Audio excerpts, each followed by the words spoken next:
Just close. Good luck. Well, these two men hit hard.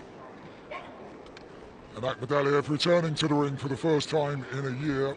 Boxed a year ago tonight on the undercard of Sonny's fight against Bam Rodriguez.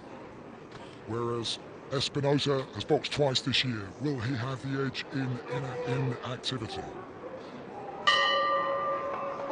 Underway then.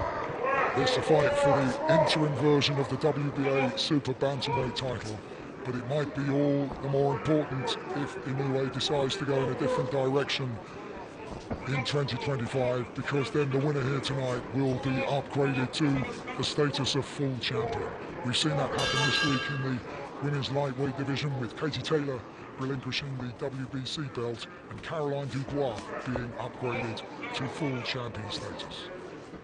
I think this is a good fight back for akhmadaliev. Espinoza, he's relentless. He does not stop coming forward. Very, very naturally aggressive. And straight away, you look at the record, 25 knockouts. And you can see puncher. And you can see he started the fight straight away. No respect. He threw as heavy a hand as he can. He's trying to get to him.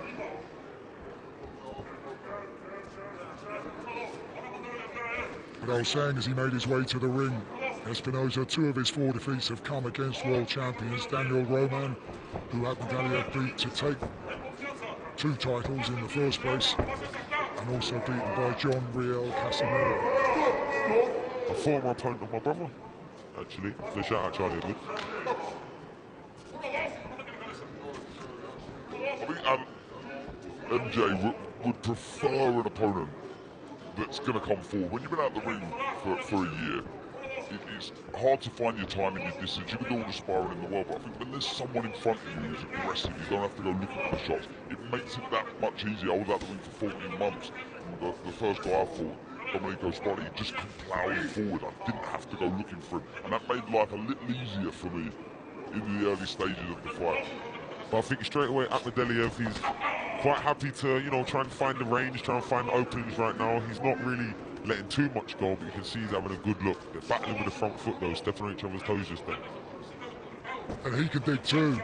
12 wins, 9 of those have come inside the distance, and when you imagine and think about the quality of the opposition he's faced, 12 fights, 5 of those have been world title fights. Not the first of the pro recruits from the ex-Soviet republics to make very quick progress in the professional ranks.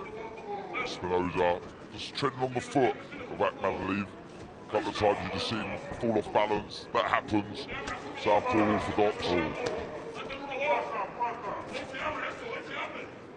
Nice 1-2 there. Check hook to turn the corner. Oh, nice looping left hand. Don't know how much it landed. Both fighters with clear intention to post every shot from the first round. 3 left hands landing with differing varies of power from Akhmadaliev. A sign that he's completely over the injury that Sam said had troubled him for a long time. He broke it in a fight against Ronnie Rios, who we saw against Nick Ball in Liverpool recently. That was 2.5 years ago, and throwing it with some intention in that first round. I think Espinoza definitely started the round quite sharp and quite sprightly. He was looking ready to encourage the pace. But I think as soon as MJ landed a couple of 1-2s and made him miss a few times, more importantly, he slowed down a little bit.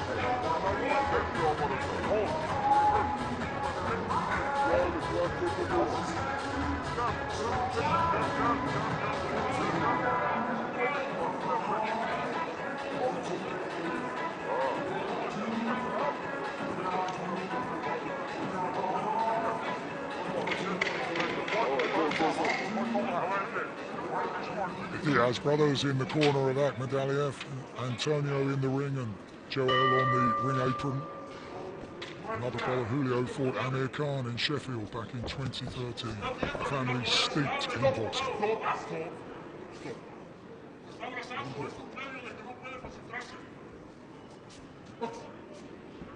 Akhmadaliev just needs to get the rhythm with that jab, find that timing, find that distance, lots of feints, try and draw out the lead of Espinoza, because he will look to fire with that right hand, Espinoza. And the WBA badge fell off the back of Espinoza's shorts. Hopefully for him, that's not foreboded. Oh!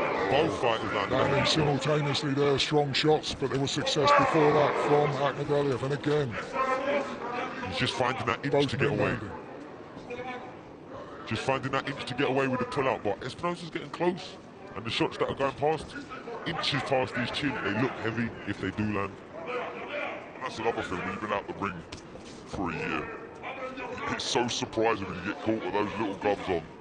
And Espinoza, like we say, down at level, you must say, with the 25 stoppages that he does have, but still, he'll be feeling those shots. I love that jab, jab, in and out. You see the way he adjusted his lead foot for the third phase? That was class work there.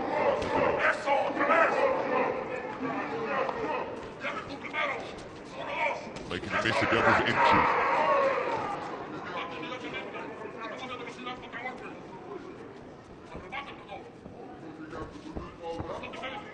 I think the straight right hand to the body, that's the shot for Espinoza. To the body, right akhmadaliev.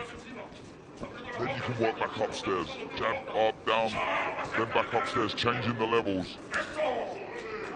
akhmadaliev just moving an awful lot to his left. Let's see him vary up the movement just a little bit more. But I think where their split stances is orthodox and southpaw, he's trying to make the distance diagonally backwards. He's going back and then he's turning that corner because that right hand is a lot further away than the left hand. And a lovely left hook. Walked him up. 3 solid left hooks in a row from Akhmadaliev. What I love about watching akhmadaliev, when he's in full flow, when he senses the finish is near or his opponent's hurt, he's relentless, he really is. And he really has began to find the range with that right hand jab.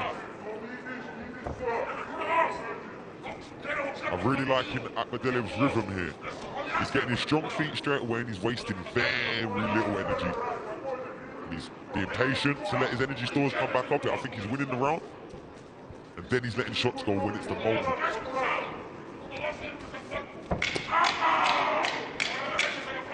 There's that one in the corner. Getting the Spanish commentary for free here in the corner. And these headphones are definitely not noise cancelling, I'll tell you that.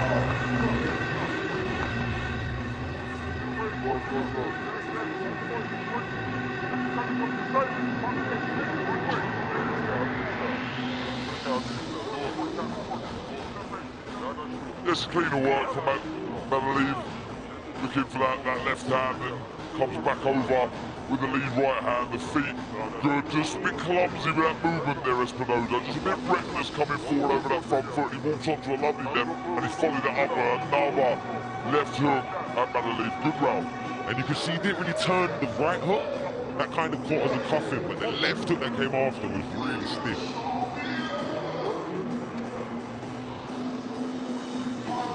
Some important developments in the super bantamweight division in the last 24 hours. Inoue was scheduled to defend the undisputed title against the Aussie Sam Goodman in 10 days' time, but Goodman has been cut in training, so that's been postponed for a month. And the big British showdown between Dennis McCann and Peter McGrail, scheduled for Riyadh next week, has been called off because of an adverse drug test finding in the case of Dennis McCann. McGrail still waiting to see whether there will be a replacement opponent found in time. Oh, that was a good right hook. And that after a very solid body shot as well. And again, Akhmadaliev really finding his range now with the right hand and following up with the left. Changing the level so well with the shots. The left to the body, then the right hook upstairs. And he's controlling the range in between the two fighters so well with Akhmadaliev. This so far is a cultured, clinical performance in this third round. Yeah, it really is. He's a step ahead here with the speed of foot and hands, just the actual know-how. This is the pedigree of an Olympic bronze medalist, beaten in the semi-finals in Brazil in 2016 by the Cuban Robici Ramirez, who would go on to take gold for the second time. Oh, walking him onto hook. He's finding the follow-up left hand again. He's finding the range. The first couple of rounds, he was really... Over he goes. There were those who questioned how effective the left hand of Akhmadaliev would be after he broke it 2.5 years ago. And Espinoza here slowly rises to his feet, almost in installments. And now there's still more than a minute to go. And he was tremendous. 1-2, it really was from Akhmadaliev. And he's a vicious finisher, like we say. Espinoza looking for his shot. Brilliant punch picker. Right, left, right, down, he's down. Down he goes. Yes, the referee takes up the count once again. Yes, he was off balance, but he was held down there by another punch. And still more than 45 seconds to go in the third. This is turning into an explosive performance from the pedigree man, MUROJON Akhmadaliev. And still not one backward step from Espinoza. Typical Mexican reaction to getting put down. He's swinging it out. The accuracy of these shots from Akhmadaliev, so impressive. Cannot miss, right hook. And still Espinoza's corner begging him to pour forward. They still think he can pull something out here, despite being floored twice, despite coming under huge pressure all over again.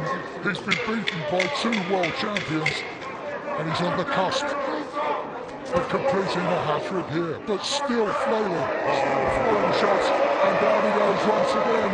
And this time, the referee waves it off. And Espinoza, in fairness, showing very little in terms of intention today. And so that, in the end, is a quite brilliant performance from the former world champion who has sent a message to everyone in the super bantamweight division. Exactly that, Mike. That is a message. That is a statement to the rest of the division. Don't sleep on me. I've been out the ring a year, but look what I can do. He's a special talent, and that was a special victory. Ladies and gentlemen, from Monte Carlo, Monaco, referee Jean-Robert Lane calls a halt to this contest. The official time of the stoppage, 2 minutes, 59 seconds of round number 3, declaring your winner by TKO, and the new WBA interim super bantamweight champion, MUROJON MJ Akhmadaliev.